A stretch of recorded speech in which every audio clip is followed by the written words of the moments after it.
Greetings, dear students. Today we will be studying the poem Father to Son, written by Elizabeth Jennings.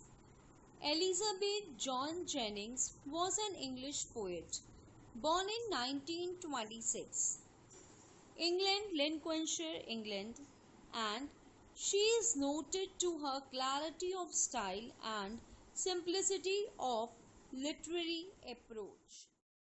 The poem Father to Son talks about the generation gap. The poem brings about the agency of the father who was lost all his kinship or companionship with his son. The son is now grown up. He lives in his own world. He has no feelings of any relationship with his father. The father bitterly feels pain of this emotional separation. He was the same kind of bond with his son as he had when the son was a little child, but instead of coming together, they continued to drift apart.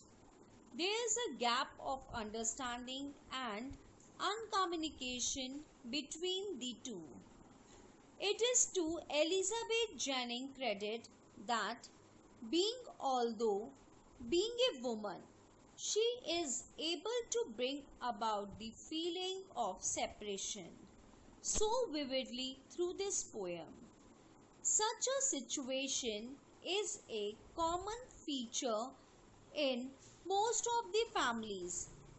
I am sure you will be agree. Now, generation wants to live their life in their own term.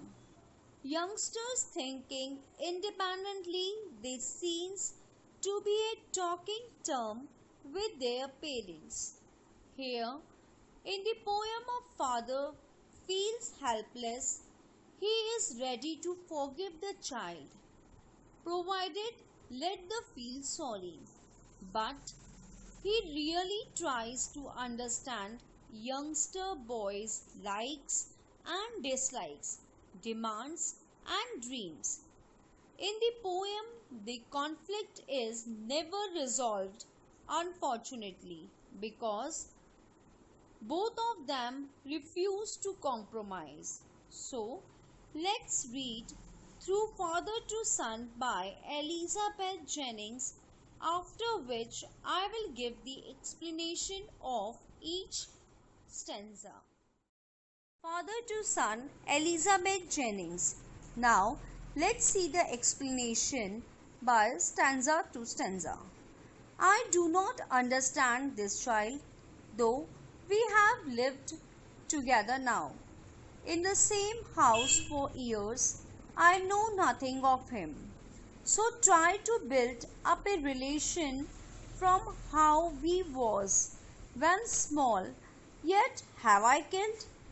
In the above stanza, the poet shares his feelings about his relationship with his son. He says that although they have both had lived together in the same house for many of years, yet he does not understand him. He does not know anything about his son, his likes and dislikes. He tries to build up a relationship with him from the time he was vain and small. His son has changed as he has grown up. Now, let's see the second paragraph. The seed I spent or sown it where, the land is his and none of mine. We speak like strangers, there is no sign of understanding in the air. This child is built to my design, yet what he loves I cannot share. Here sown means do something which will bring a result. Now, the father in the second para explanation, the father uses I in the first line to acknowledge his role in the communication gap between them. I am again repeating my line. The father uses I in the first line to acknowledge his role in the communication gap between them. He says that despite all efforts, his son was in another place that the father cannot access. They used to talk to each other like strangers, and there was no sign of understanding.